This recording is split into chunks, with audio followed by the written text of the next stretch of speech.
The notification pinged on my phone while I sat in my own driveway, engine still running. April Foster. He's working late again. Come over. I stared at the screen, my hands trembling slightly on the steering wheel. The message wasn't meant for me. It was meant for Greg Rivers, her ex-boyfriend turned coworker.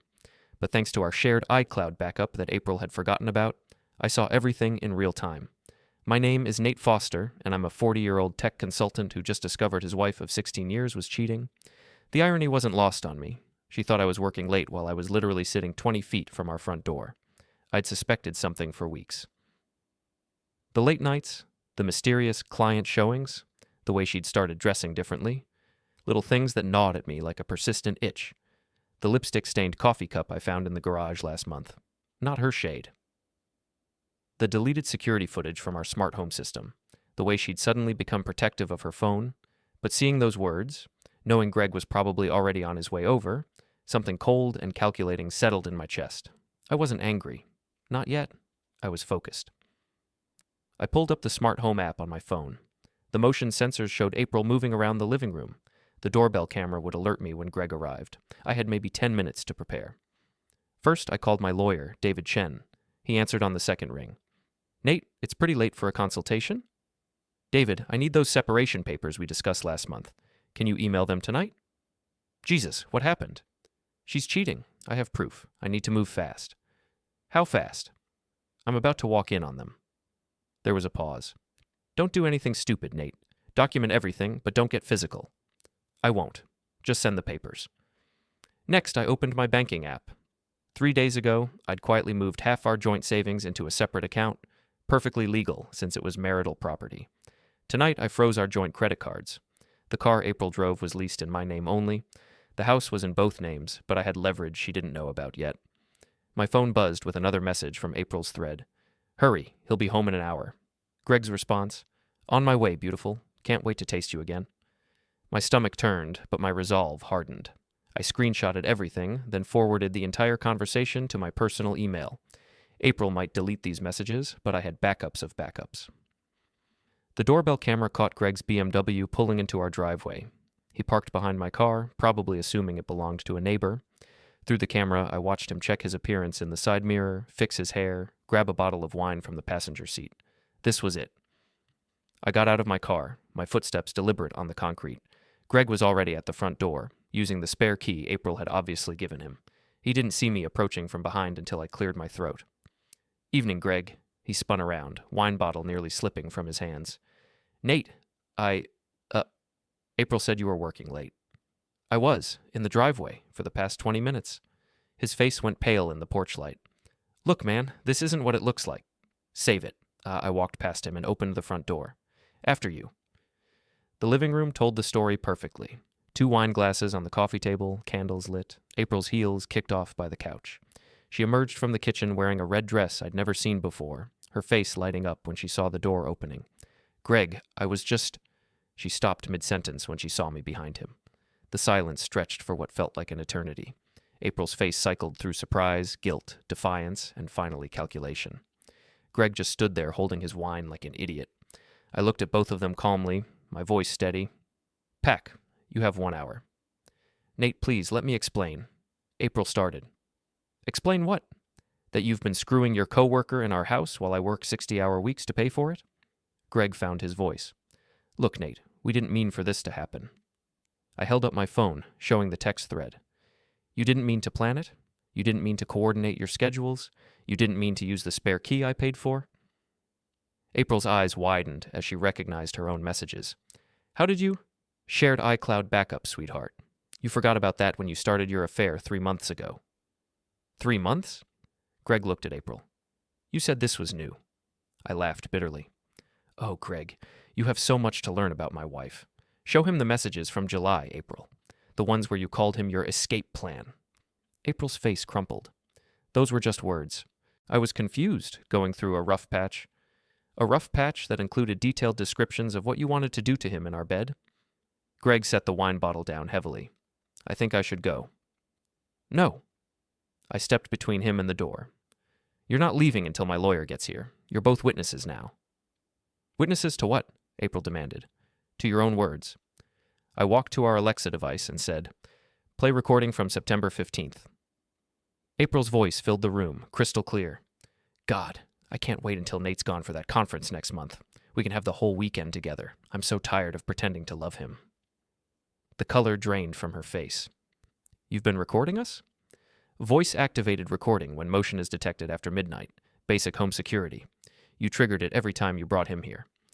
Greg sank onto the couch. Jesus Christ, April. You said you were going to leave him anyway. I was. I am. She turned to me desperately. Nate, we can work this out. Marriage counseling, whatever you want. What I want is for you to pack your things and get out of my house. Our house, she corrected. I smiled coldly. Check your credit cards, April. Check the car lease. Check the bank account. She fumbled for her phone, her fingers shaking as she opened her banking app. The blood drained from her face as she saw the frozen accounts, the moved money. You can't do this. I can, and I did. Perfectly legal. I moved exactly half of our marital assets, as is my right. The credit cards are in my name with you as an authorized user. Authorization revoked as of tonight. The car lease is mine alone. Greg stood up abruptly. This is insane. I'm leaving. Sit down, Greg. My voice carried a tone that made him freeze. We're not done here. I pulled out my phone and dialed a number, putting it on speaker. It rang twice before a woman answered. Hello? Monica, this is Nate Foster. Your husband is at my house right now, screwing my wife. Want to come over and discuss it? The silence on the other end was deafening. Greg's face went white as a sheet. Greg is where? Monica's voice was ice cold. My living room. He brought wine. Very romantic. I'll be right there. The line went dead. Greg looked like he might throw up. You're destroying people's lives, April whispered. No, sweetheart. You did that. I'm just making sure everyone knows about it. Monica Rivers arrived in exactly 12 minutes, her black Mercedes pulling into our driveway with the precision of a missile strike. Through the window, I watched her sit in the car for a moment, probably composing herself. Monica was a corporate lawyer. She knew how to control a room. Greg had spent those 12 minutes pacing and pleading. Nate, please don't do this. We can handle this privately. Like you handled my marriage privately. April had tried a different approach, switching to the victim role she'd perfected over the years. I know I made mistakes, but destroying our families isn't the answer.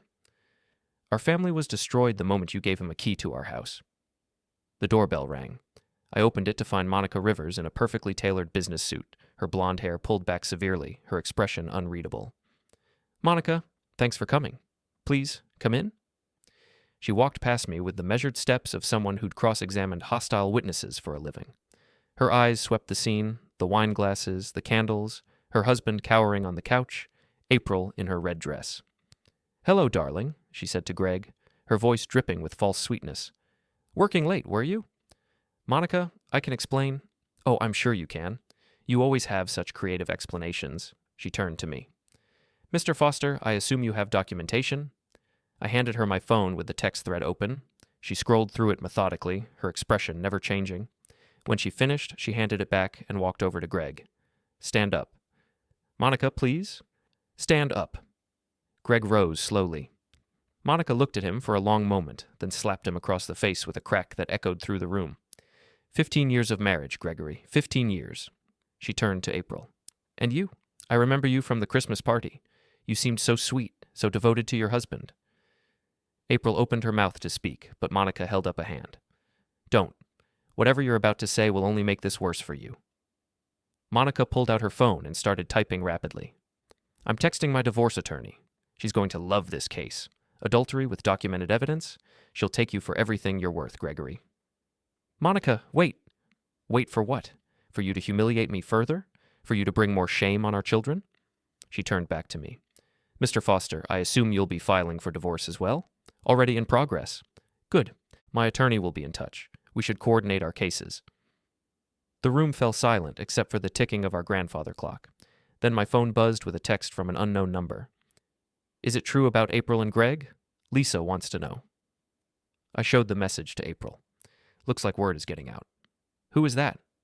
I have no idea, but apparently Lisa is spreading the news. April's face went pale.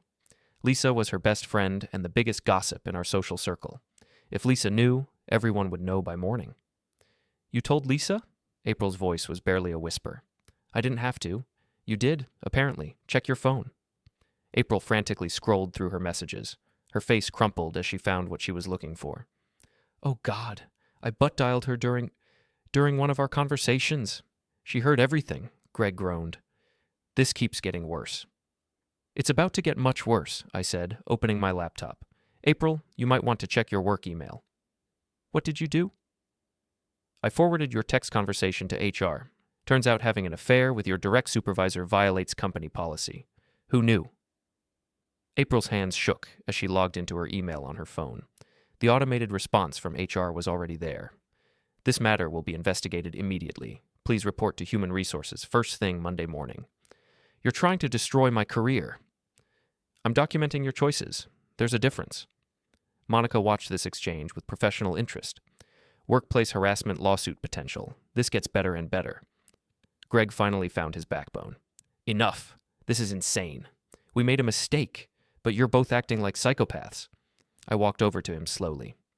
"A mistake, Greg? Let me show you what a mistake looks like." I pulled up the smart home app on my phone and activated the sprinkler system. Water immediately started shooting across the front lawn, soaking Greg's BMW. "Oops, that was a mistake." "What the hell, Nate?" "Oh, that's nothing." I opened another app. "This is your car's Bluetooth connection. Amazing what you can do with a little tech knowledge." Greg's BMW suddenly started blasting music at full volume, specifically the audio recording of him and April from last week. Their moans and intimate conversation echoed across the entire neighborhood. "Turn it off!" Greg lunged for my phone, but I stepped back. "I will, as soon as you apologize to my daughter." "Your daughter?" "She's upstairs, Greg. She's been listening to this whole thing. She heard her mother planning to abandon her family for a man who drives a BMW and thinks he's God's gift to women." April gasped. "Maddie's here?" "Where else would she be at 10 p.m. on a school night?" As if on cue, footsteps thundered down the stairs. Maddie appeared in the doorway. 15 years old, wearing her pajamas, her eyes red from crying. "Mom?" Her voice was small and broken. "Is it true?" April reached for her daughter, but Maddie stepped back. "Baby, it's complicated." "It's not complicated." Maddie's voice cracked. "You were cheating on Dad. I heard everything." "Maddie, please, let me explain." "Explain what? That you don't love us anymore? That you want to leave us for him?" She pointed at Greg with disgust. Greg finally turned off his car's audio system, but the damage was done. Lights were on in neighboring houses, and I could see people peering through windows. "This is a disaster," Monica said calmly. "Gregory, get your things. You're coming home with me so I can serve you with divorce papers properly." "Monica, please. Move, now." Greg looked around the room desperately, but found no allies. He walked toward the door, then turned back to April. "I'm sorry. This wasn't supposed to happen like this." April stared at him in disbelief. "That's it? That's all you have to say?" "What do you want me to say, April? This is over. We're both screwed." With that, Greg and Monica left, their cars pulling out of the driveway in sequence. The sudden silence felt deafening. April turned to Maddie, tears streaming down her face. "Baby, please understand." "I understand perfectly, Mom. You chose him over us." Maddie ran back upstairs, her bedroom door slamming hard enough to shake the house. April looked at me with desperate eyes. "Nate, please, we can fix this. For Maddie's sake." I sat down heavily on the couch, suddenly feeling exhausted. "April, you've been planning to leave me for months. You called me a burden. You said you were tired of pretending to love me. What exactly do you think we can fix?" I was angry, confused. You were honest, maybe for the first time in years. My phone buzzed with another text, this one from April's sister Tara. "Is it true what I'm hearing about April? I'm coming over." "Tara's on her way," I said, showing April the message. April's face fell further. "She's going to hate me." "Probably. She warned you about Greg years ago, didn't she? When you first started working with him?" April nodded miserably. "She saw this coming before I did. That's the really pathetic part. Everyone knew except the husband." 20 minutes later, Tara arrived with her husband Mike in tow. Tara was April's older sister, a no-nonsense nurse who'd never liked Greg even when he and April dated in college. "Where is she?" Tara demanded as soon as I opened the door. "Living room, fair warning. She's not in a good place right now." Tara stormed into the living room with Mike trailing behind, looking uncomfortable. She took one look at the scene, the wine glasses, the candles, April's guilty expression, and shook her head in disgust. "Really, April? In your own house? With your daughter upstairs? Tara, please don't what? Don't point out that you've destroyed your family for a man who was never worth your time. Don't mention that I warned you about this exact scenario 5 years ago. April started crying harder. I made a mistake. A mistake is forgetting to pick up milk. This is a choice, a series of choices over months. Tara turned to me. Nate, I'm sorry. You deserve so much better than this. Thanks, Tara. What do you need from us? Character witness for the divorce? Someone to watch Maddie?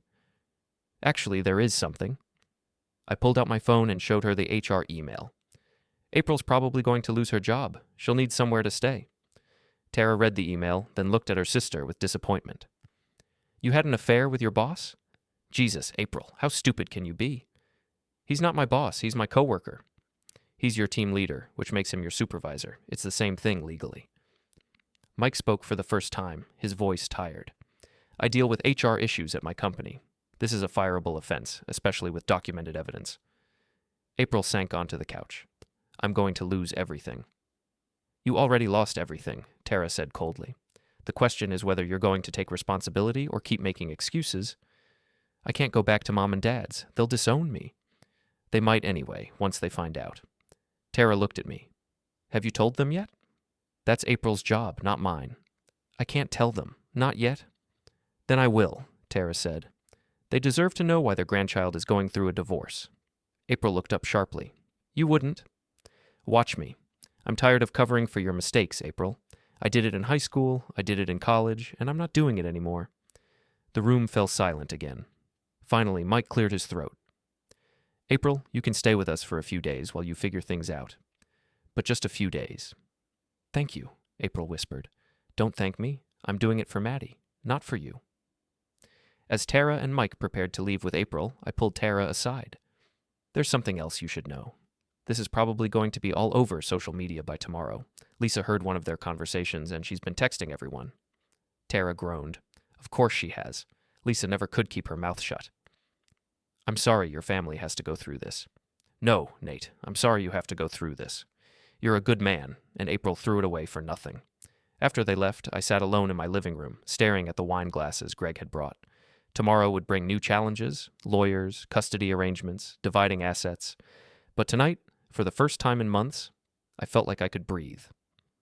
My phone buzzed with one final message. This one from David Chen.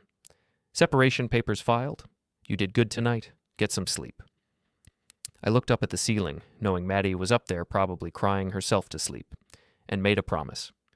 Whatever happened next, I would make sure she knew that some people keep their word, even when others don't. Monday morning arrived like a freight train. I'd barely slept, spending most of the night documenting everything for the divorce proceedings. By 6 a.m., my phone was buzzing nonstop with messages from friends, neighbors, and even people I barely knew. The story had spread faster than I'd anticipated. Lisa, true to form, had shared April's affair with her entire social circle by midnight Sunday. By Monday morning, it was neighborhood legend. Is it true about April and Greg, Jennifer? Heard about the drama at your place. You okay? Bob from next door. Lisa told everyone at yoga class. Sorry, man. Steve. I was making coffee when Maddie came downstairs, her eyes still puffy from crying. She'd inherited April's blonde hair but my stubborn streak, and I could see her trying to compose herself. Dad, are you going to be okay? I pulled her into a hug. We're both going to be okay, sweetheart. It might get messy for a while, but we'll get through it. Is Mom really going to lose her job? Probably. But that's not your fault, and it's not your problem to fix. She nodded against my chest. I heard what she said about you on those recordings. She was wrong, Dad. You're not a burden. My heart broke a little more. Thank you, baby. That means everything to me. Can I stay with you when the divorce happens?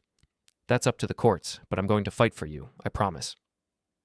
After Maddie left for school, I drove to my office trying to focus on work, but concentration was impossible. My phone kept buzzing with updates from the ongoing disaster. At 10 a.m., David Chen called with news. Nate, I just got off the phone with April's attorney. She wants to negotiate. Already? What's her position? She's claiming emotional distress, says you violated her privacy by recording her, and she wants half of everything plus alimony. I laughed bitterly. She wants alimony? After cheating on me for 3 months? That's what she's asking for. But here's the thing. Her attorney sounds nervous. I think they know how bad this looks. What's our counteroffer? Joint custody of Maddie. You keep the house, she gets half the liquid assets minus legal fees, no alimony, she can have her car and personal belongings. And if she doesn't accept, then we go to trial with all the evidence. Trust me, Nate, she doesn't want a public trial. At noon, my phone rang. It was Monica Rivers. Mr. Foster, I wanted to update you on our situation. Gregory has been placed on administrative leave pending an investigation at his firm. Apparently, this isn't his first workplace affair. Really? There was an incident 3 years ago with a paralegal. It was hushed up, but now the partners are reconsidering.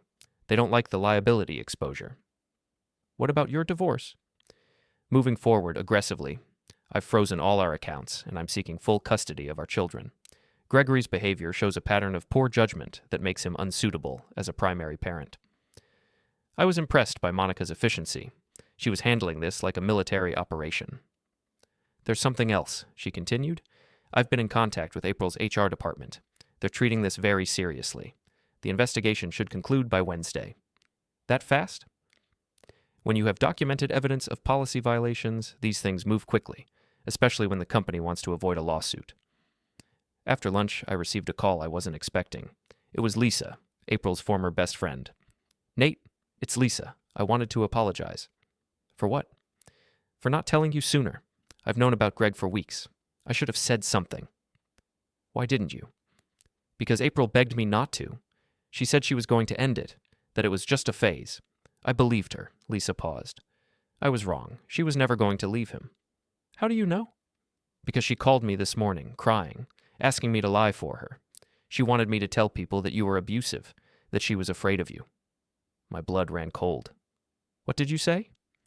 I told her to go to hell. Nate, you're one of the gentlest men I know. The idea that you'd hurt anyone is ridiculous. Thank you for that. There's more. She's been telling people that the affair was revenge because you were cheating on her. That's insane. I've never even looked at another woman. I know. That's why I'm calling everyone she's lied to and setting the record straight, starting with her parents. You called her parents? 20 minutes ago. They're driving up from Florida. They'll be here tomorrow. I felt a mix of relief and dread. April's parents were good people, but they'd always been protective of their daughter. This conversation would not go well for anyone. That evening, Tara called with an update. April's losing it, Nate. She spent the day calling everyone we know, trying to control the narrative, but it's not working. What's she saying? That you trapped her, that you've been emotionally abusive for years, that the affair was a cry for help, the usual victim playbook. Is anyone buying it? Not really. Too many people heard the recordings, saw the evidence.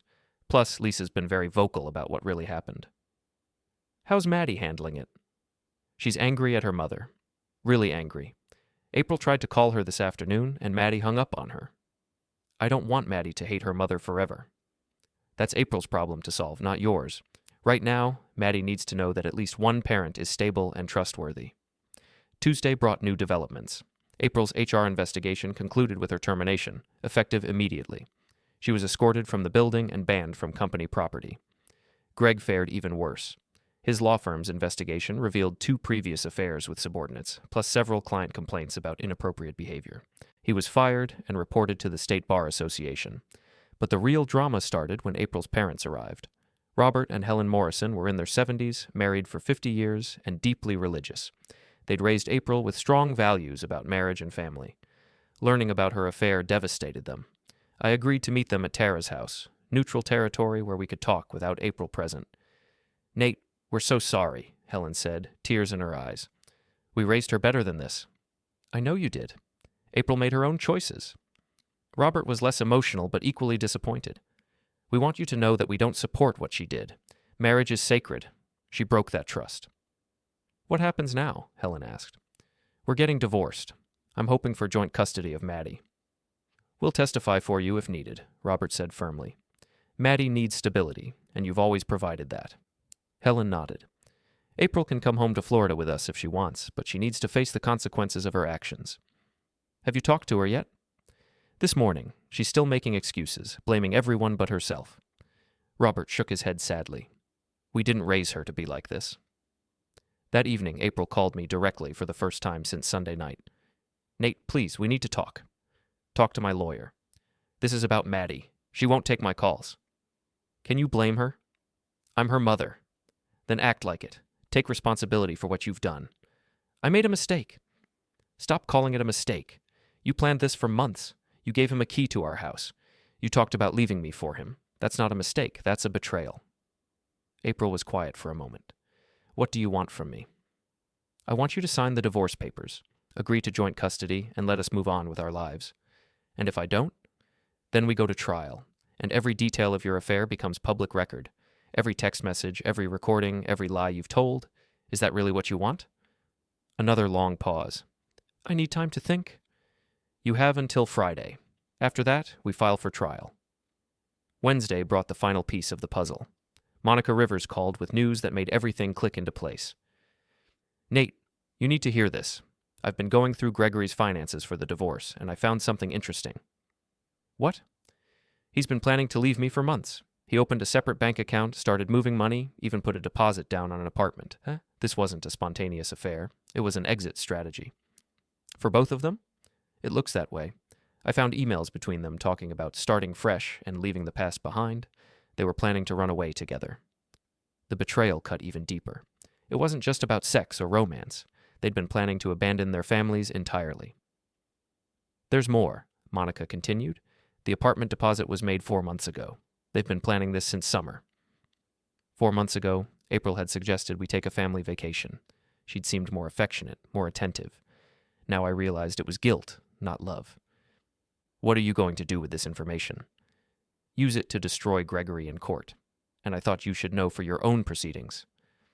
Thank you, Monica. I'm sorry you're going through this too.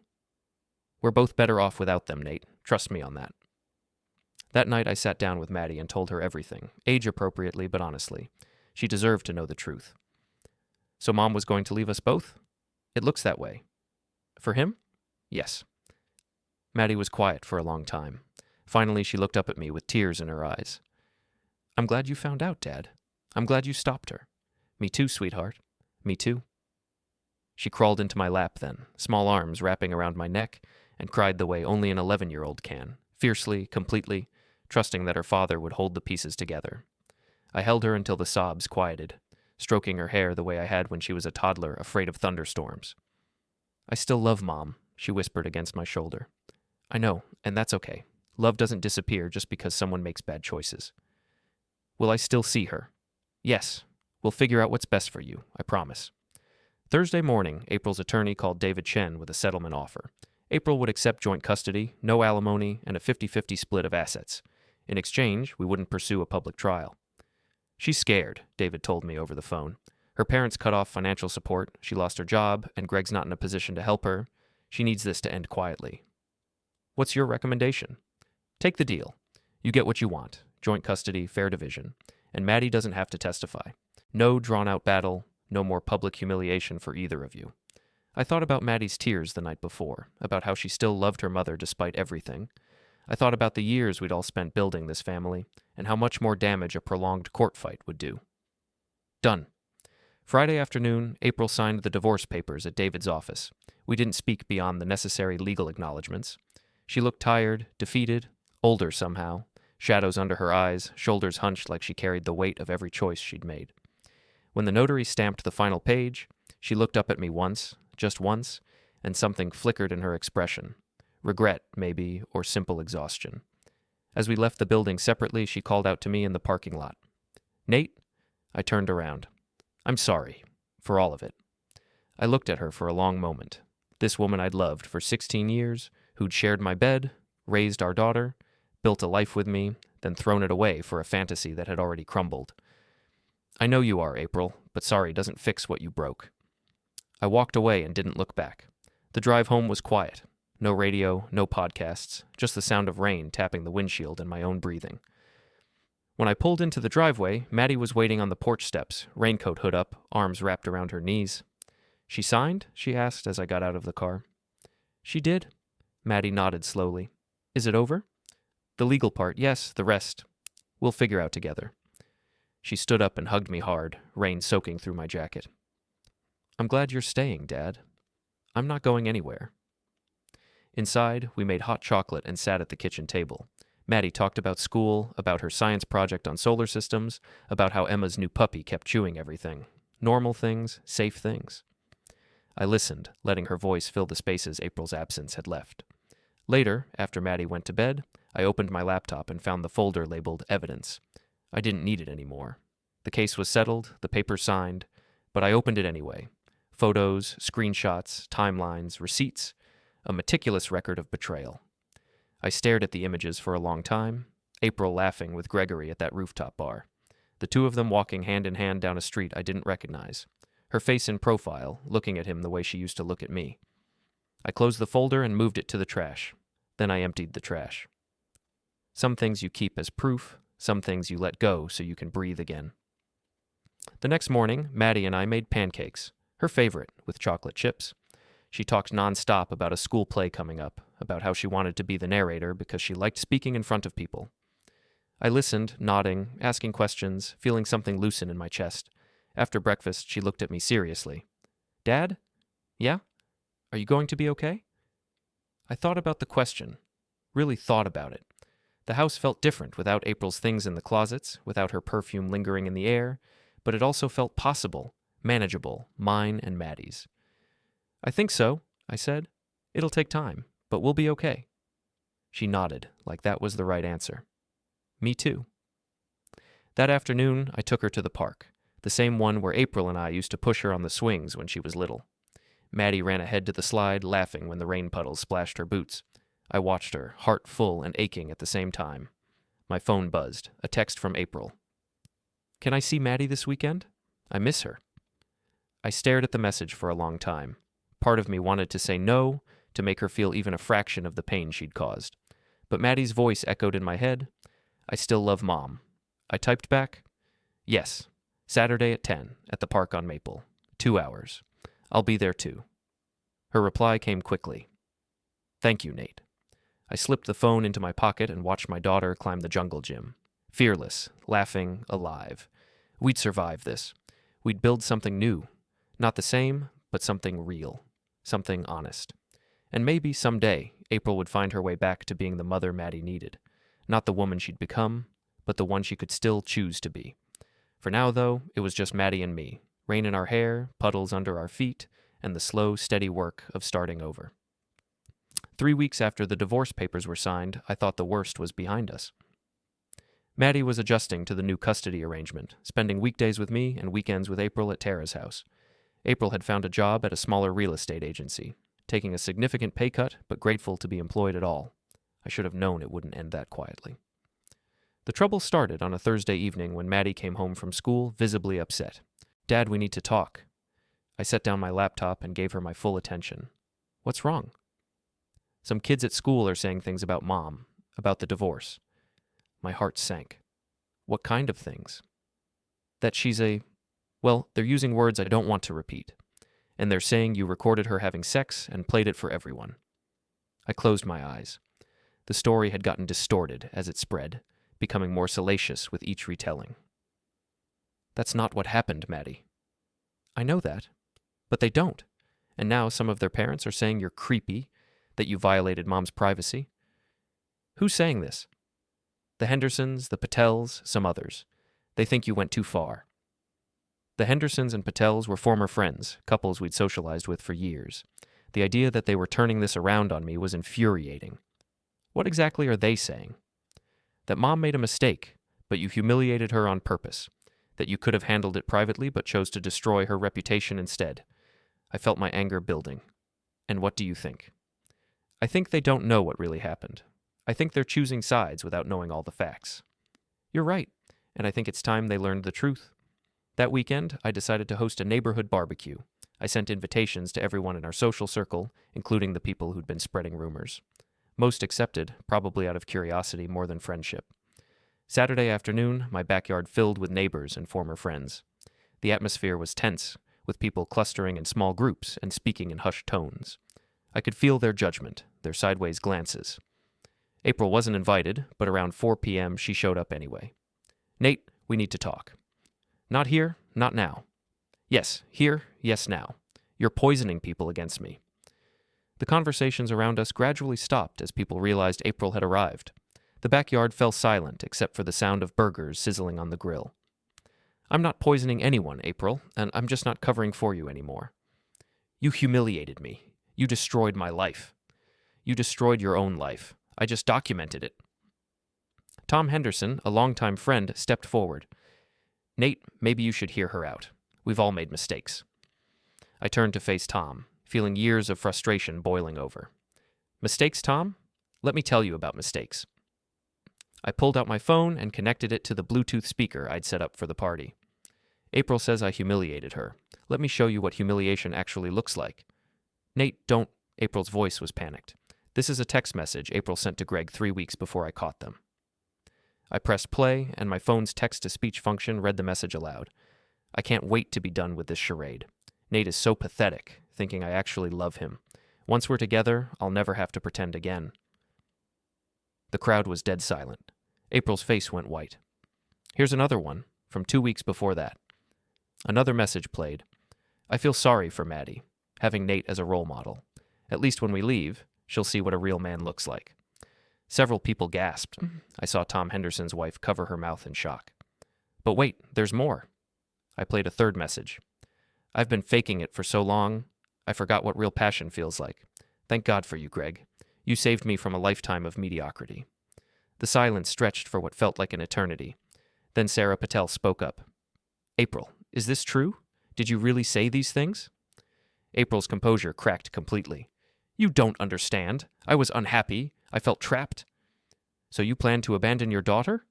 This from Jennifer Morrison, a mother of 3. I wasn't going to abandon her. I was going to take her with me. To live with your affair partner. Tom Henderson's voice was cold. You were going to uproot a 15-year-old girl from her home, her school, her friends, so you could play house with another woman's husband? It wasn't like that. Then what was it like? I asked. Because I have 4 months of messages that say otherwise. April looked around the crowd, seeking sympathy, but found only judgment. These were people who'd known her for years, who'd watched her raise Maddie, who'd considered her a friend. You all act so perfect, she said desperately. Like none of you have ever been tempted. Like none of your marriages have problems. Having problems and planning to abandon your family are 2 different things, said Bob from next door. We all heard what happened that night, April. The whole neighborhood heard.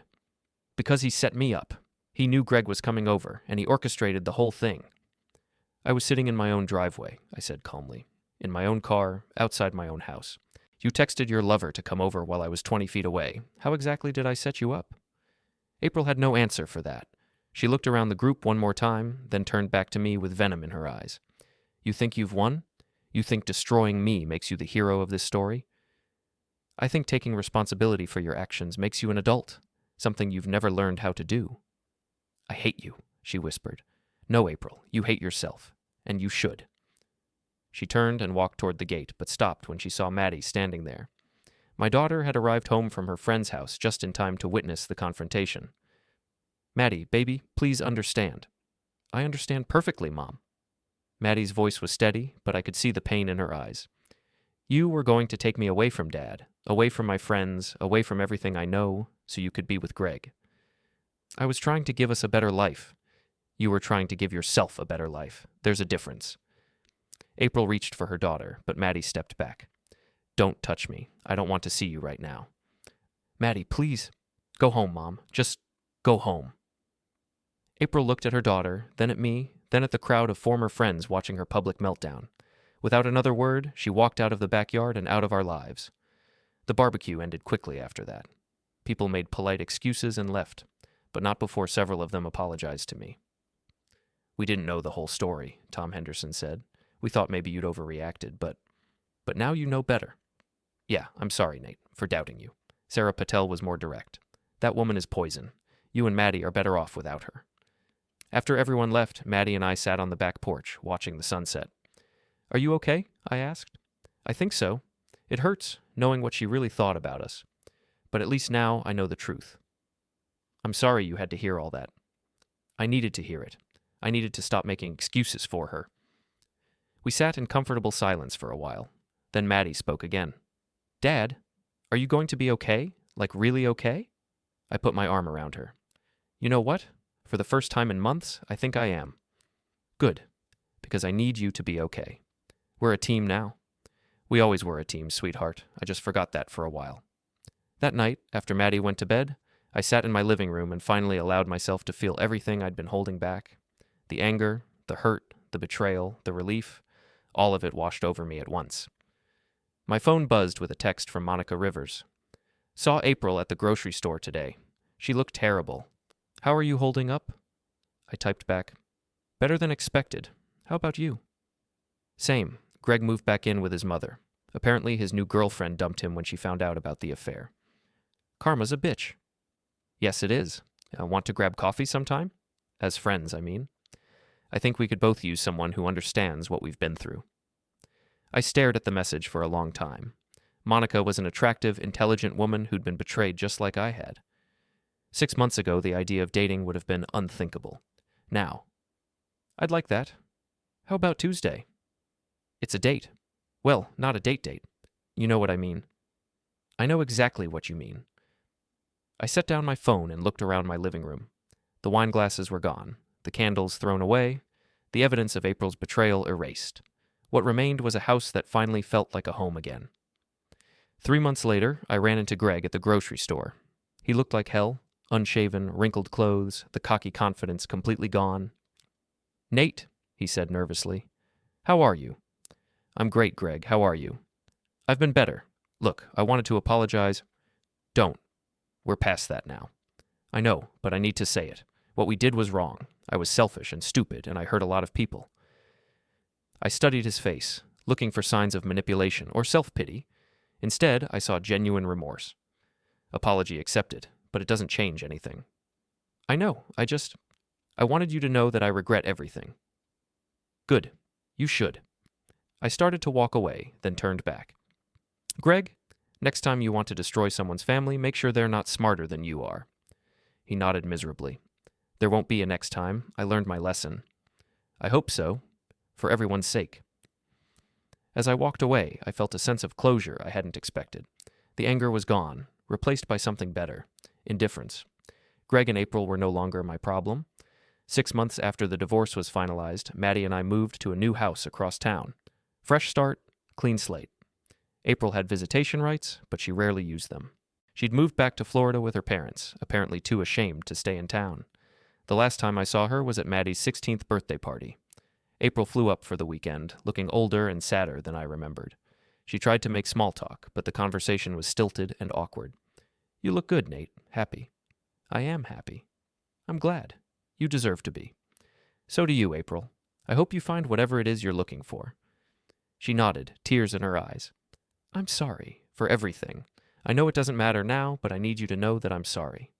It does matter. Thank you for saying it. Are you seeing anyone?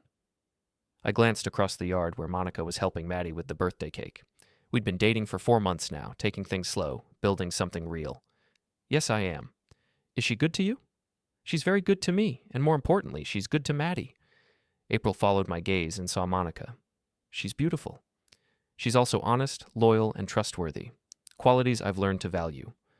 April winced at the implication, but didn't argue. I should go. Tell Maddie I love her. Tell her yourself. She doesn't want to hear it from me. Then give her a reason to want to hear it. Be the mother she deserves. April nodded and walked away. I never saw her again. A year later, Monica and I got engaged. Maddie was our maid of honor, and she couldn't have been happier. At the reception, she pulled me aside. Dad, I'm proud of you. For what? For not becoming bitter.